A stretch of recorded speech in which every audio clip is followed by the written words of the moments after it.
The opioid crisis is deadlier than ever. The federal government is reporting 100,000 overdose deaths this year.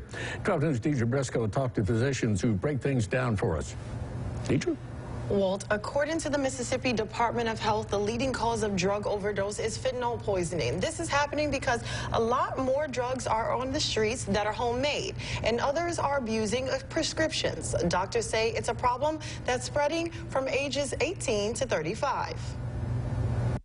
In 2017, the U.S. hit its highest previous opioid death rate with 78,000 deaths. And in 2018, the U.S. saw its first decline in 20 years, with a death toll of about 68,000 deaths.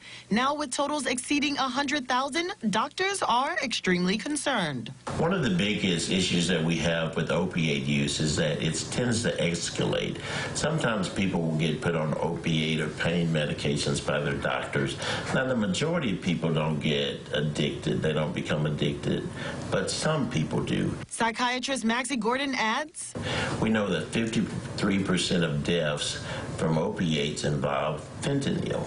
And so the only way to stop that particular cycle is to identify people early on in the cycle of addiction and provide treatment for them. Doctors say there are two types of addictions people can have: physiological dependence and psychological dependence. They say it's a combination of people who already have addictions and others who developed addictions since the pandemic hit in 2019.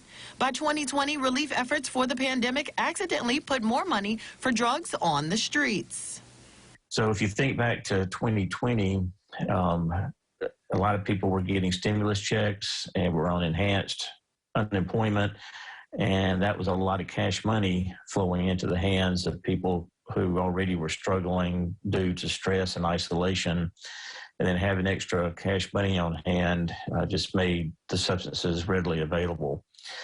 So it was an unintended consequence. Doctors say heroin is 100 times more powerful than morphine, and fentanyl is 1,000 times more powerful than that.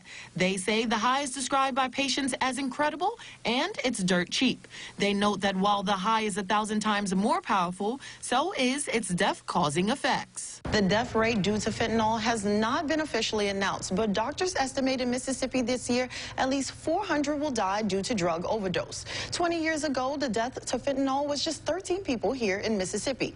According to experts, most of the drugs in the country are coming from out of country, and some believe the solution is better border control. Walt, back to you. Hey, thank you, Deidre.